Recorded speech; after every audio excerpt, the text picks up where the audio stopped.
meus irmãos? Enquanto coloco o pedestal, Apocalipse capítulo número 4.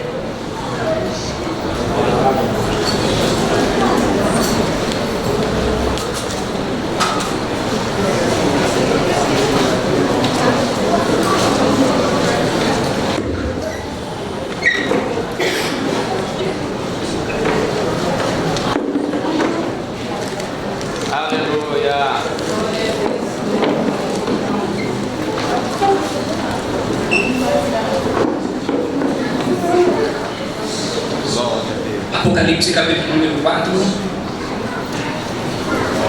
versículo de número 1 em diante.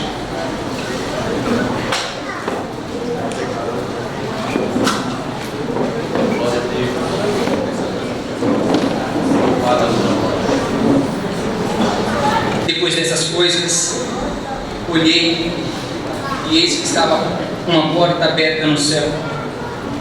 E a primeira voz que como voz de trombeta ouvira falar comigo disse: sobe aqui, mostrar-te as coisas que depois destas devem acontecer. Logo fui arrebatado em espírito, e eis que um trono estava posto no céu, e um estava sentado sobre o trono.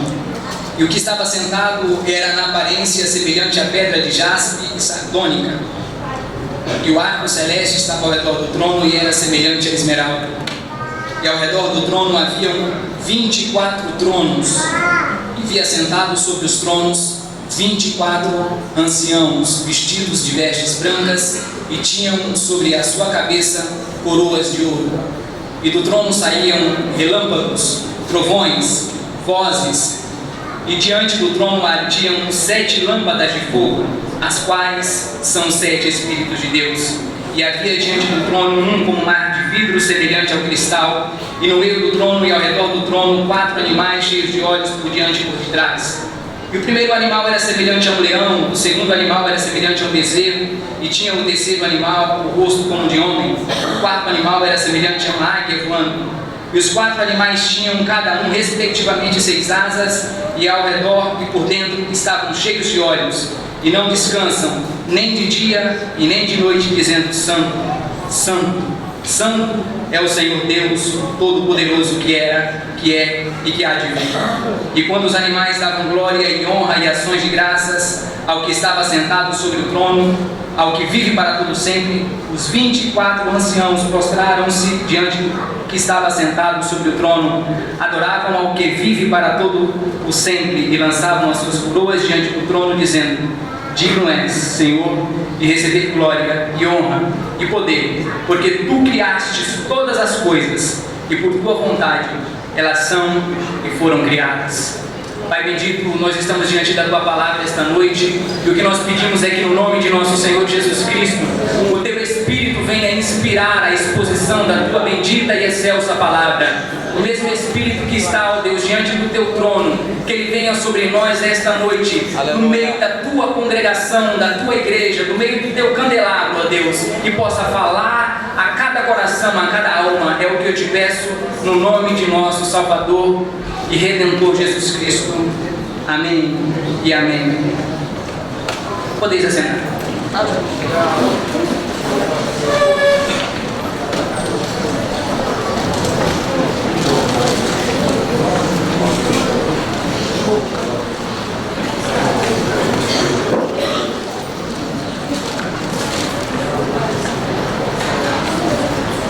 Sem sombra de dúvidas, o livro do Apocalipse é o livro mais enigmático das Escrituras. É o livro que mais se estuda entre os teólogos, é o livro em que mais se questiona, é o livro que mais se inquere. E sem sombra de dúvida tem-se motivo para que seja assim. É um livro que evoca curiosidade, que evoca a atenção de todo o povo de Deus. Ao longo da história da igreja, foi um dos livros mais lidos e mais pesquisados. Eu li para vocês hoje um texto, o 4º capítulo do livro do Apocalipse. E embora o livro seja deveras muito importante e esclarecedor, eu não gostaria de pregar propriamente hoje uma mensagem escatológica, minuciosamente falando, embora o tema é escatológico, eu quero falar sobre a igreja do Senhor Jesus Cristo, que se encontra no Apocalipse capítulo número 4, e eu peço toda a sua atenção para que possamos entender o que o Senhor tem para nós essa noite. Abra a Bíblia em Apocalipse capítulo número 20.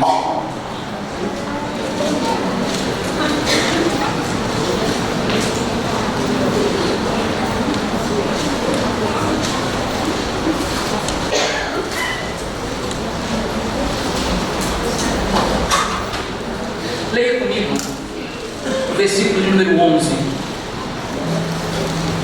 E vi um grande trono branco e o que estava sentado sobre ele, de cuja presença fugiu a terra e o céu, e não se achou lugar para eles. Eu vou ler novamente. E vi um grande trono branco e o que estava sentado sobre ele, de cuja presença fugiu a terra e o céu, e não se achou lugar para eles. Volte ao capítulo número 4, leia comigo o versículo número 1.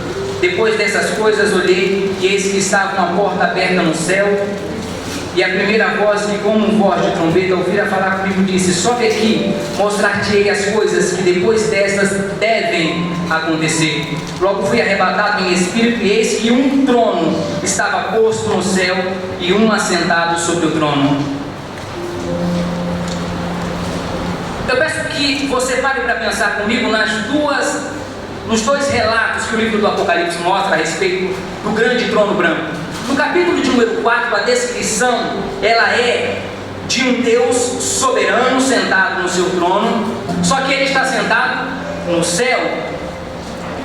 No capítulo de número 20, o Deus Todo-Poderoso também está sentado sobre o trono, mas ele não mais está sentado no céu. Você observou onde ele está sentado? É num trono, mas em que lugar? Olhe para a sua Bíblia. E vi descer do céu um anjo, versículo número 11. E vi um grande trono branco e estava sentado sobre ele, de cuja presença fugiu a terra e o céu, e não se achou lugar para eles. Onde ele estava sentado? No trono. Mas onde estava o trono?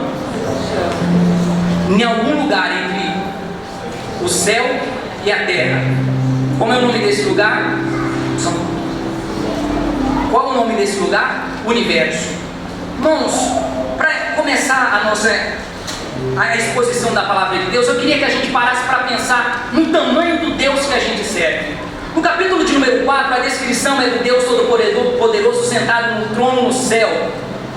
E João não diz o tamanho desse trono, mas no capítulo de número 20 ele diz qual é o tamanho do trono. Ele diz que o trono que estava no céu e que cabia no céu, quando ele saiu do universo espiritual que estava no céu e ele entrou no universo físico, no universo que nós conhecemos, ele diz algo alarmante. Ele diz: e vi um grande trono branco e o que estava sentado sobre ele, de cuja presença fugiu a terra e o céu, e não houve lugar para ele. O trono de Deus não coube no universo físico. Era tão grande, que quando esse trono saiu do universo espiritual, do céu onde Deus está, e ele entrou no universo físico das galáxias, onde os cientistas pesquisam, quando ele entrou, a Bíblia diz: não houve lugar para ele no universo. Não teve espaço, não cabia, sumiu tudo. É claro que sumiu, porque a palavra do Senhor diz que ele não cabe no próprio céu.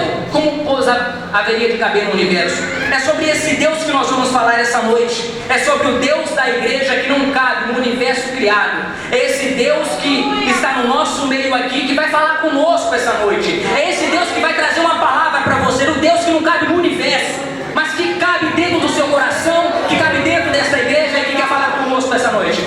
O Senhor é um Deus magnífico, e quando a gente para pensar em quem é Deus realmente, nós ficamos estupefatos. Paul Tillich, teólogo alemão, dizia que Deus é o totalmente outro, ele não cabe em si mesmo.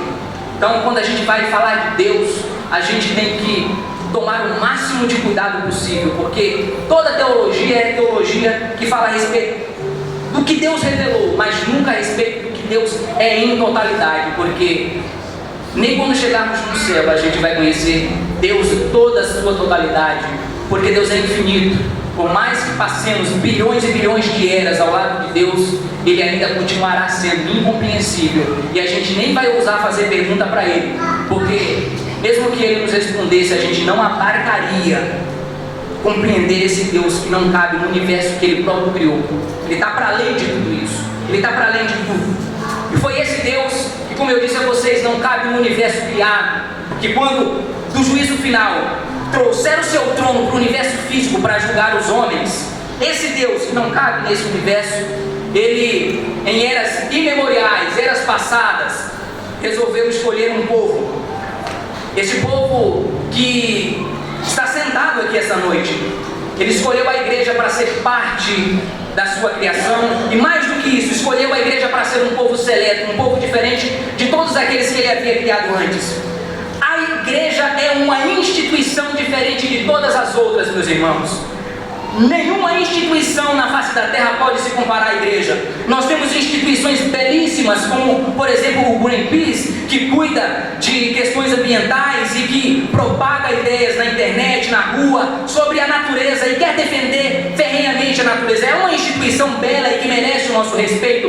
Existem instituições que cuidam de crianças desabrigadas, instituições que cuidam de senhores e senhoras idosas, existem instituições que cuidam de questões nucleares, existem instituições que cuidam da família, existem instituições para todos os postos na face da terra, mas nenhuma instituição pode se comparar à igreja do Deus vivo. Por quê? Porque é somente pela igreja que o Senhor Jesus Cristo morreu. De acordo com a palavra dele em Efésios, foi pela igreja e não pelo mundo inteiro. Embora Cristo, o sacrifício de Jesus, alcance o mundo inteiro, Ele não vai salvar o mundo inteiro. Então, no fim das contas, Ele morreu pela igreja, porque o seu sacrifício é efetivamente para a igreja. Somente para a igreja que Ele morreu. A igreja é uma instituição diferente de todas as outras, porque ela é a única instituição que nasceu no coração de Deus antes da eternidade. Todas as instituições que nós conhecemos aqui na terra foram criadas no tempo, mas somente a igreja foi criada no coração de Deus antes mesmo dele criar os anjos. Foi pela igreja, é na igreja que o Senhor diz em Efésios capítulo 5, versículo 25, porque foi pela igreja que Cristo morreu. Marido, amai as vossas mulheres, como também Cristo amou a igreja e a si mesmo se entregou por ela. Por que a igreja é a instituição mais importante do universo? Porque Cristo confiou segredos para a igreja que não confiou inclusive aos próprios anjos, porque a igreja é parceira de Cristo nos seus planos, de acordo com Efésios capítulo número 1, versículo 22 e 23. A igreja participa de mistérios que os próprios anjos descem na igreja para compreender os mistérios de Deus e os mistérios da criação de Deus por meio da igreja. Por que a igreja é a instituição mais diferente do universo? Porque foi pela igreja, é na igreja que Cristo sujeitou todos os demônios, principados e potestades. Foi pela igreja que Cristo veio e se doou aqui na terra. Também, de acordo com Mateus capítulo 16 e 18, Cristo disse que o inferno não prevaleceria contra a sua igreja. Também foi em Atos dos Apóstolos capítulo número 1, versículo 8, que Cristo disse que a igreja se expandiria, iria se expandir por toda a face da terra. É também a escritura em Apocalipse 21, 9, que chama a igreja de noiva do Cordeiro. A igreja é a única instituição que é chamada de noiva do Cordeiro. Por esses motivos, a igreja ocupa na criação de Deus um lugar diferente de todos os outros. Ela é diferente aqui na terra de todas as outras instituições, porque recebeu segredos de Cristo, porque Cristo iria se expandir aqui na terra a sua mensagem por meio dela, mas também ela é diferente de todas as outras criaturas no céu. E é isso que torna a igreja tão bela, tão bonita. Este povo, este homem, esta mulher que está sentada do seu lado, pertence a uma classe de povo diferente de todos os seres que existem no universo, porque a Bíblia diz que os seres humanos são a coroa da criação de Deus, mas dentro da coroa da criação de Deus, um povo específico se destaca. E eu queria chamar a sua atenção agora para o texto que a gente leu, para que a gente pudesse refletir nele. Veja, volte em Apocalipse capítulo número 4.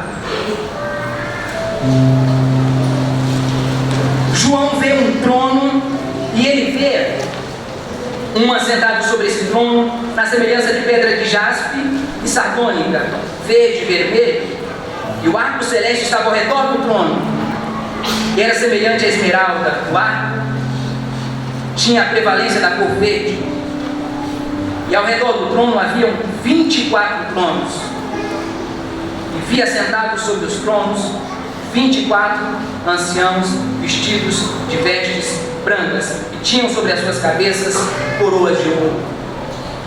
Meus irmãos, a igreja é, aqui na terra, a instituição mais poderosa que existe. Nenhuma instituição pode superar a igreja.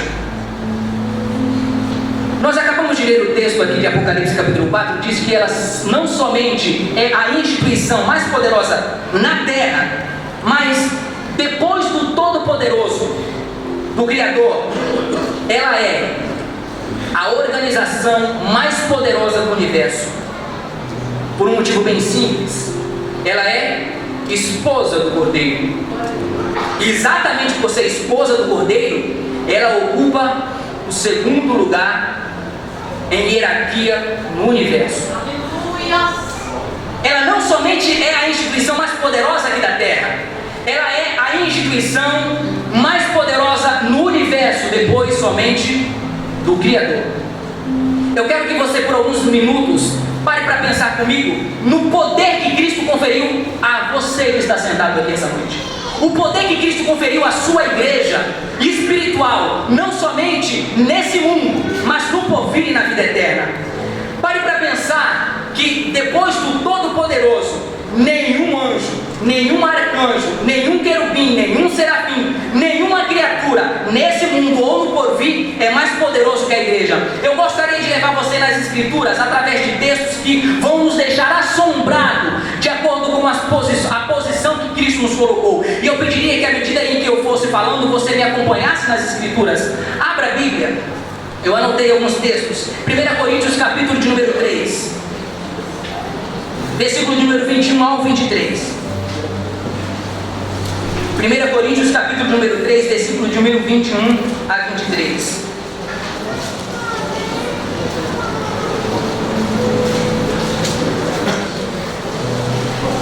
Nós não temos dimensão daquilo que somos perante o Senhor.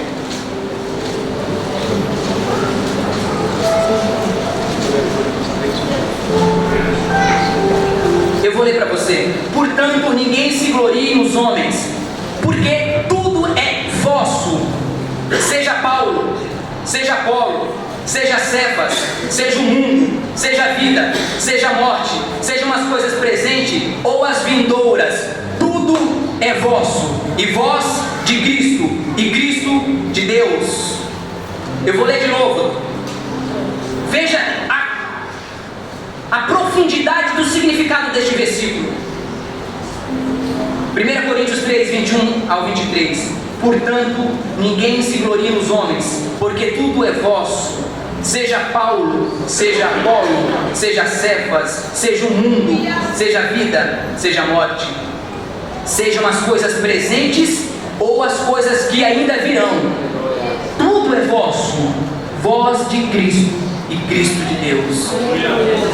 Olha a profundidade do amor de Deus pela sua igreja.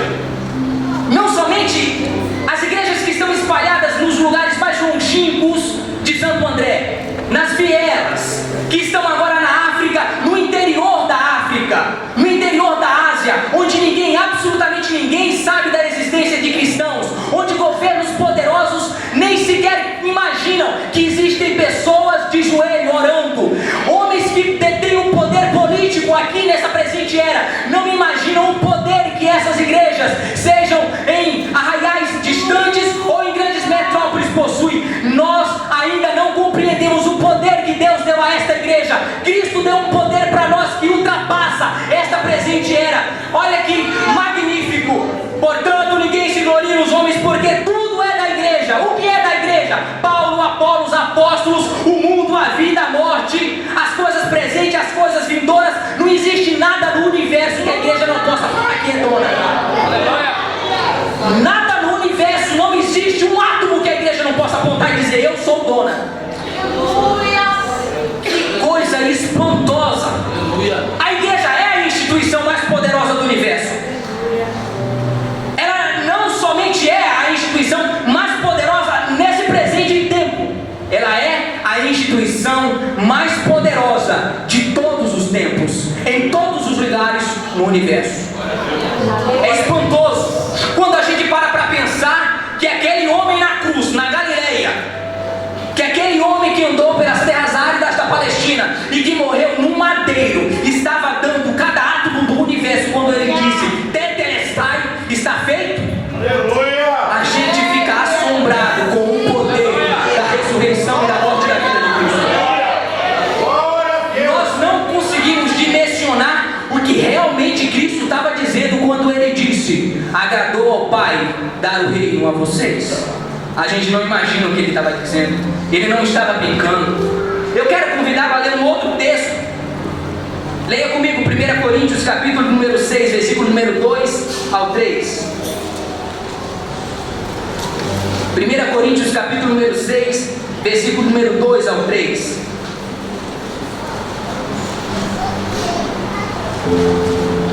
Aleluia. Não sabeis que os santos hão de julgar o mundo? Não sabeis que havemos de julgar os próprios anjos? A gente tem dificuldade de julgar uma causa de um irmão. Às vezes a gente não sabe como lidar com uma circunstância da vida. Às vezes a gente não sabe como lidar com um problema temporal. A gente não sabe lidar com as questões do dia a dia. Mas foi para esses que Cristo disse: eu vou dar a vocês tanta inteligência quando vocês ressuscitarem, que vocês vão saber julgar até anjos, e vão saber aplicar as leis de justiça que eu tenho em uma compreensão tão larga, que até anjos vão passar pelo crivo de vocês. Lucas capítulo número 12, versículo de número 32. Lucas 12, 32.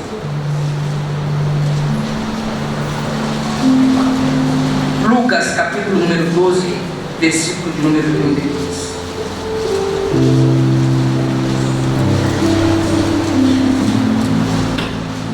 Não temais, ó pequenino rebanho, porque vosso Pai se agradou em dar-vos o seu reino. Onde está o reino de Deus? Qual é o limite do reino de Deus? Não tem fim, não tem começo. Cristo disse que o reino, ele começava e estava dentro de nós. Mas não é deste reino aqui que Cristo está falando. Não é da dimensão prática do reino. Ele estava falando da totalidade da criação.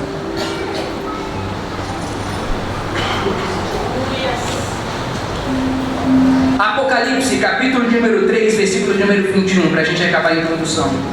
3, 21. Apocalipse, capítulo número 3, versículo número 21.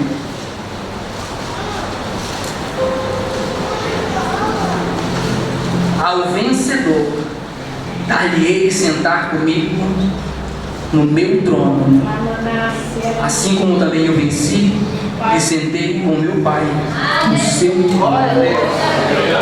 Eu vou ler de novo para você.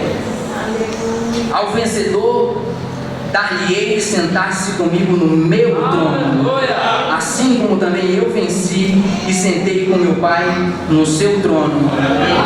Glória a Deus, aleluia. Olhe para o livro do Apocalipse, capítulo número 4, versículo número 4 agora. Eu vou ler para você. E ao redor do trono haviam 24 tronos, e vi sentados sobre os tronos 24 anciãos vestidos de vestes brancas, e tinham sobre a sua cabeça coroas de ouro. Olhe para o irmão que está do seu lado e diga: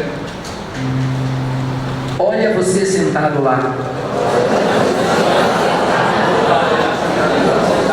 O seu Deus merece um aplauso?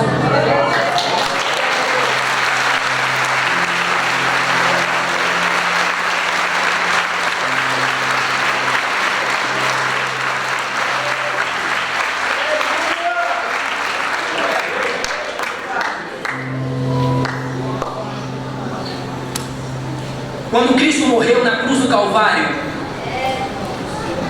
ele celebrou a ceia sozinho. No dia da ceia, ele celebrou a ceia sim, estavam os 12 com eles, mas ninguém tinha a menor ideia do que estava realmente acontecendo ali. Então por isso ele celebrou a ceia sozinho. O momento mais importante de comunhão que Cristo teve com os apóstolos, eles não entendiam o que realmente estava acontecendo. Eles não tinham dimensão do que era realmente a morte de Cristo na cruz do Calvário. Muitos dos que estão aqui nesta noite não têm dimensão do que Cristo fez quando ele expirou e disse: está feito. Quando Cristo expirou, ele estava colocando homens, mulheres, crianças, adolescentes de todas as tribos, de todas as línguas, de todas as eras, num lugar absolutamente importante, um lugar que vai além de toda a nossa compreensão. Que lugar é esse? Do lado do trono de Deus. Aleluia. Do lado do trono de Deus. Glória a Deus. E daí a minha mente não consegue entender, porque vocês lembram que Isaías capítulo número 14 e Ezequiel 28 falam da queda de Satanás. Fala do momento em que o próprio diabo disse que subiria até os altos céus e se sentaria no trono de Deus e estabeleceria ali o seu trono. E Deus não gostou da ideia, ele não ficou feliz e expulsou Satanás do céu para a terra. Deus não quis deixar que o diabo colocasse o seu trono lá. Ele era o mais poderoso dos arcanjos, dos querubins. Ele era o ser mais poderoso que existia no universo. Não existia nenhum ser mais poderoso do que o diabo, que era Satanás, o ser cheio de luz. Ele repulsou dar essa posição para este ser. Mas ele deu para você, Glória a Deus. pecador, pequeno, limitado, cheio de incongruência, cheio de problema. Ele olhou para você e disse: para o diabo não, mas para você eu vou dar.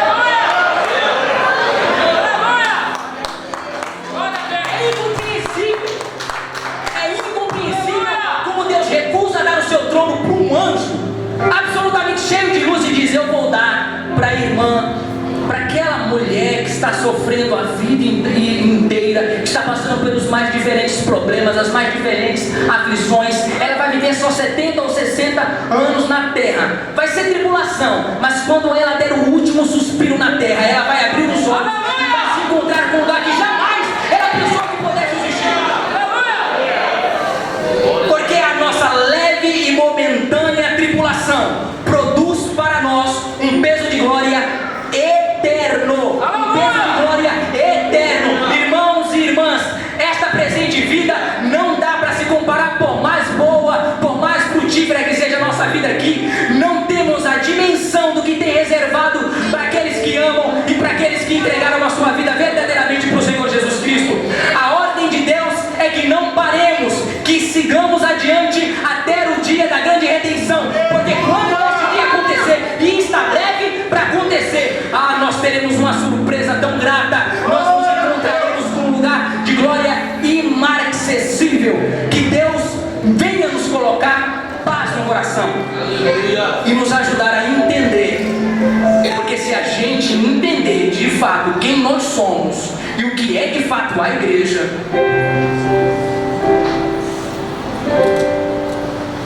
dinheiro, sexo, droga, nada poderá realmente parar a igreja. Deixa eu te dizer, de todos os versículos que eu li, Aleluia. o que mais eu estava lendo hoje, enquanto eu preparava, eu dizia: Senhor, que coisa espantosa é essa? Nós não temos dimensão do que Deus, quando Paulo disse em 1 Coríntios capítulo número 2, versículo de número 9, que os olhos não viram, o ouvido não ouviram, e não subiu ao coração do homem o que Deus tem reservado para aqueles que o amam. Ele realmente sabia do que estava falando, porque olha o que ele diz um pouquinho depois que ele fala esse versículo em 3:21, e para pensar ponto por ponto o que realmente quer dizer isso. Portanto, ninguém se glorie em coisas humanas, ninguém fique cheio de orgulho em coisas dos homens. É isso que ele está dizendo. nessa presente vida, porque tudo é de vocês. Seja Paulo, Apolo, Cefas, seja o mundo é da igreja. A vida é da igreja. Meu Deus! Ele não está dizendo, Meu general, que um ponto da vida é da igreja. Tudo que se refere ao que é vida é da igreja. Todas as vidas que Deus ainda vai criar nas dimensões futuras, nas eras futuras, é da igreja. Tudo que Deus já criou até hoje para trás é da igreja. A vida e a morte também é da igreja. Tudo que existe no presente e que ainda vai ser criado no futuro, as coisas presentes e as vindouras, tudo é vosso. Vocês são de Cristo e Cristo de Deus. aleluia. Meus irmãos, nada, nem ninguém pode separar a igreja do galardão que Deus tem reservado para ela quando o arrebatamento da igreja acontecer. Glória a Deus. Quando o arrebatamento da igreja acontecer, no primeiro milésimo de segundo, nós veremos que valeu a pena cada lágrima, nós veremos que valeu a pena cada sofrimento, nós veremos que valeu a pena cada dor, cada angústia, cada grito de sofrimento que você deu no escondido, cada clamor que você deu ao Senhor. No primeiro segundo após o arrebatamento, tudo será esquecido. Não precisará muito tempo depois que o arrebatamento acontecer. Quando o arrebatamento acontecer, um segundo após, tudo não mais fará sentido para nós, porque nós veremos que nós possuímos uma herança inacessível que vai além de toda a compreensão humana. Aleluia. Os 24 anciãos são a igreja. De acordo com Apocalipse 3, versículo 21, como que nós sabemos que esses anciãos, esses 24, são a igreja? Primeiro porque eles estão sentados em tronos. Leia toda a Bíblia e veja para quem Deus prometeu o trono.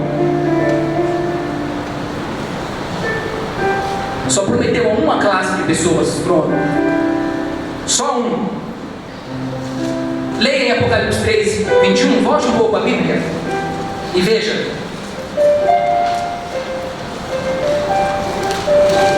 Ao que vencer, lhe concederei que se assente comigo no meu trono. A única classe que ele prometeu que sentaria em trono do lado dele era quem? Ao que vencer, a igreja. Então, estamos falando de uma classe de pessoas bem definida. Como que nós sabemos que é a igreja? 3:5, leia aí. Ao que vencer. Veja no capítulo 3, versículo número 5. Ao que vencer será vestido de vestes brancas, de maneira alguma riscarei seu nome no livro da vida. Quem é que ele promete que vai, além de sentar em trono, vai usar vestes brancas? A igreja. Apocalipse capítulo número 2, versículo de número 10. Leia aí, por gentileza. Apocalipse 2, 10. O que é que diz? Diz: Nada temas das coisas que há de padecer. Eis que o diabo lançará alguns de vós na prisão, para que sejais tentados, e terei uma tribulação de 10 dias. Ser fiel até a morte, e dar-te-ei a coroa da vida. O único grupo de pessoas a quem Deus prometeu coroa foi a igreja. Nenhum dos seres celestiais venceu. Coroa é símbolo de vitória e de domínio. Não se trata de uma classe de anjos ou de seres especiais, porque eles não venceram. Eles venceram o quê?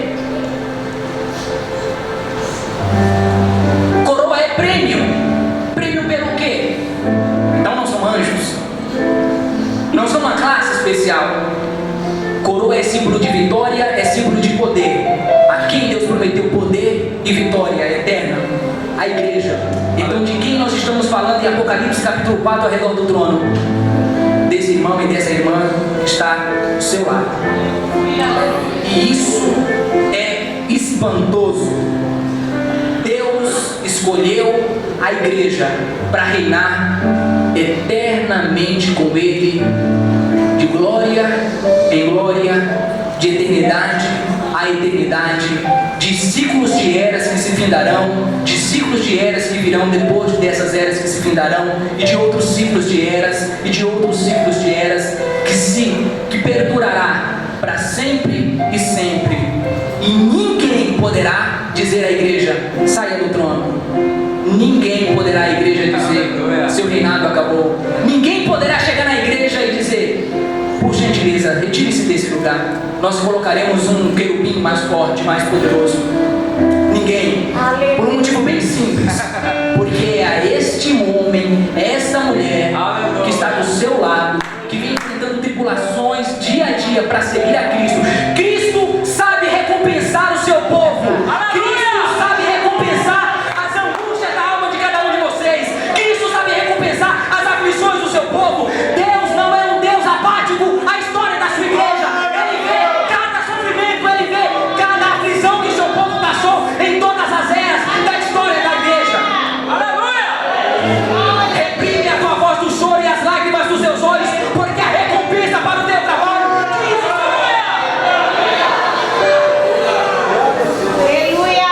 Ele não disse isso apenas a Jeremias, ele diz isso a nós: reprime a voz do choro e as lágrimas dos olhos, porque a recompensa para cada lágrima, a recompensa para cada evangelização, a recompensa para cada dia que você passa orando de madrugada, a recompensa para cada dia que você vai no hospital e evangelizar alguém que está angustiado, que está à beira da morte, a recompensa para cada ação da igreja. Deus sabe recompensar o seu povo e não fica devendo absolutamente nada para ninguém. Aleluia! Glória a Deus! Aleluia. No primeiro segundo, quando a gente encontrar o Senhor nos ares, a primeira coisa que a gente vai dizer: valeu a pena. Valeu a pena. Aleluia. Eu com muita frequência assisto documentários. E o que tem me chamado a atenção ultimamente é física quântica. E é para além da nossa compreensão. Porque tudo que nós conhecemos aqui nesse mundo operam com leis fixas. Um cientista consegue precisar quando é que um meteoro vai passar de frente da Terra. São leis fixas que, com os cálculos que eles fazem, conseguem precisar. Agora, no mundo subatômico, no mundo dos átomos, é interessante porque um átomo pode estar em dois lugares ao mesmo tempo. Isso os cientistas não sabem explicar. No mundo subatômico dos átomos, eles dizem que é um caos, ninguém consegue entender nada. É uma incompreensão. Você não consegue dizer onde um átomo vai estar. Você consegue dizer onde uma estrela vai estar daqui a 20 milhões de anos, mas não onde o átomo vai estar daqui a 3 segundos. E daí eles ficam perguntando: meu Deus, como é que existem duas leis totalmente diferentes, no mundo macro, grande, e no mundo subatômico, no mundo que a gente nem sequer consegue imaginar, que é infinito. Um átomo é divisível, e o elétron e o nêutron também, e você nunca vai conseguir chegar numa partícula indivisível. É infinito. Se você dividir, vai dividir pro resto da vida e não vai acabar. E daí eu olho para a Bíblia, pastor, e a Bíblia diz que Ele, em Colossenses, é o Criador das coisas visíveis e invisíveis. O Deus que criou as estrelas, as constelações, é o mesmo que criou esse mundo subatômico complexo, que há mais de 50 anos os cientistas vêm tentando decifrar na física ou mecânica quântica e não conseguem, porque são leis absolutamente loucas. E esse mesmo mundo imaterial que a gente não consegue perceber, foi o mesmo Deus que criou. Mais do que isso, Ele criou e deu de presente ao seu povo. Um mundo que a gente nem sequer sabe que existe. As dimensões que a gente nem sabe que ainda existe. Mas Ele deu ao seu povo. Diante de tudo isso, eu convido você, eu já estou terminando. Eu quero que você leia Apocalipse capítulo 4 agora.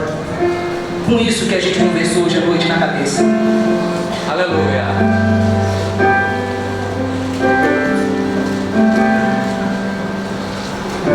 Então, quando você lê, você vai tirar os 24 anciãos e você vai dizer: e ao redor do trono havia 24 tronos, e vi sentado sobre ele Filipe, e vi sentado sobre ele Gustavo, e vi sentado sobre ele Bárbara, e vi sentado sobre ele Rogério.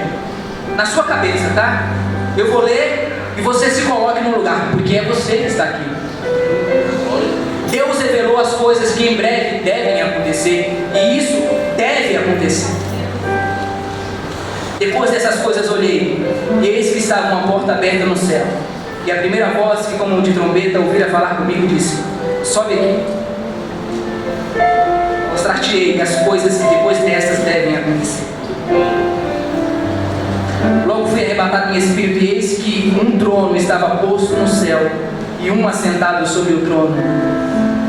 E o que estava assentado era na aparência semelhante à pedra de jaspe, sardônico. E o arco celeste estava ao redor do trono, e era semelhante a esmeralda. E ao redor do trono haviam 24 tronos. Vi sentado sobre ele o jardim alvorada, vestido de vestes brancas. Tinham sobre as suas cabeças coroas de ouro. E do trono saíam raios, relâmpagos e trovões e vozes. E diante do trono ardiam 7 lâmpadas de fogo, as quais são os 7 Espíritos de Deus. E havia diante do trono um como mar de vidro semelhante ao cristal. E no meio do trono e ao redor do trono 4 animais cheios de olhos por diante e por detrás. E o primeiro animal era semelhante ao leão, o segundo animal era semelhante ao bezerro, e tinha o terceiro animal o rosto de um homem, o quarto animal era semelhante a uma águia voando. E os 4 animais tinham, cada um respectivamente 6 asas, e ao redor do trono, e ao redor e por dentro estavam cheios de olhos, e não descansavam nem de dia nem de noite, dizendo: Santo, Santo, Santo é o Senhor Deus, o Todo-Poderoso, que era, que é e que há de vir.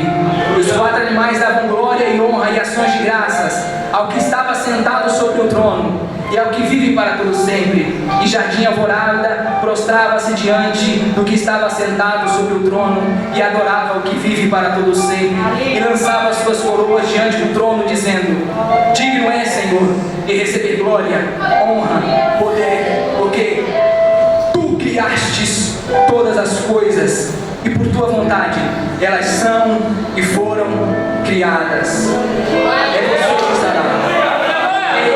Sou eu que estarei lá. É o pastor da igreja. Todos nós pegaremos a coroa que Ele nos deu, símbolo da vitória e da soberania nossa no universo inteiro. E nós pegaremos as nossas coroas que Ele comprou para nós naquele dia fatídico no monte chamado Calvário. Nós pegaremos essa coroa e todos os anjos, arcanjos, querubins, todos os seres criados estarão diante de nós. Nós pegaremos essa coroa e não ficaremos recebendo a honra e a ação de graça. Nós pegaremos, nos ajoelharemos, colocaremos a nossa coroa diante do trono e diremos para aquele que está sentado: Senhor, digno és, porque tu compraste cada um dos que estão aqui e fizeste reino e sacerdote, e nós reinaremos contigo para todo o sempre e sempre. A Ele, pois, seja a honra, a glória, o poder, o domínio, a exaltação, porque Ele nos deu um galardão inacessível que vai além da nossa compreensão. Nós não temos dimensão do tamanho do galardão que Deus comprou para nós no dia da sua morte e ressurreição na cruz do Calvário. Você que está aqui ouvindo esta noite, que está com a intenção, o pensamento de sair diante da presença do Senhor, não deixe tudo por nada. Aleluia! Não deixe tudo por nada. Não deixe tudo que Deus conquistou para você no universo inteiro. Ele te deu de presente para governar, e você reinará com Ele para todo sempre. Não deixe isso por uma trança. Não deixe isso por um baseado. Não deixe isso por emoções passageiras. Não deixe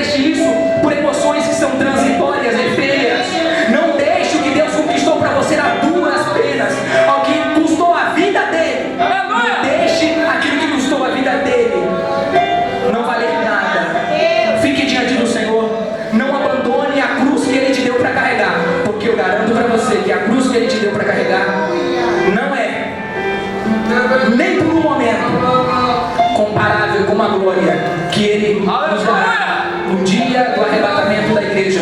Quando estivermos diante do bema do tribunal de Cristo, quando estivermos diante do tribunal, nós olharemos uns para os outros e vocês vão se lembrar do que nós conversamos aqui esta noite. E você vai dizer: foi muito superior ao que foi falado. Não se compara com o que foi anunciado. Jovem, moço, moça, irmão, obreiro, todos nós que estamos aqui esta noite, não troquemos o sagrado, o eterno, o sublime, o imarcessível pelo transitório, pelo efêmero, pelo passageiro. Porque esse mundo passa e as suas concupiscências, mas aquele que faz a vontade do Senhor permanece para todo sempre, de eternidade a eternidade. Que o Senhor Deus possa colocar essa palavra no seu coração, que você saiba do tamanho da grandiosidade que a cruz do Calvário representa. Aquilo que foi negado para um querubim, Deus não recusou para um homem, para uma mulher de carne e osso. Que essa noite você possa, meu irmão, em nome de Jesus, refletir, que Cristo possa te abençoar e colocar essa palavra no seu coração.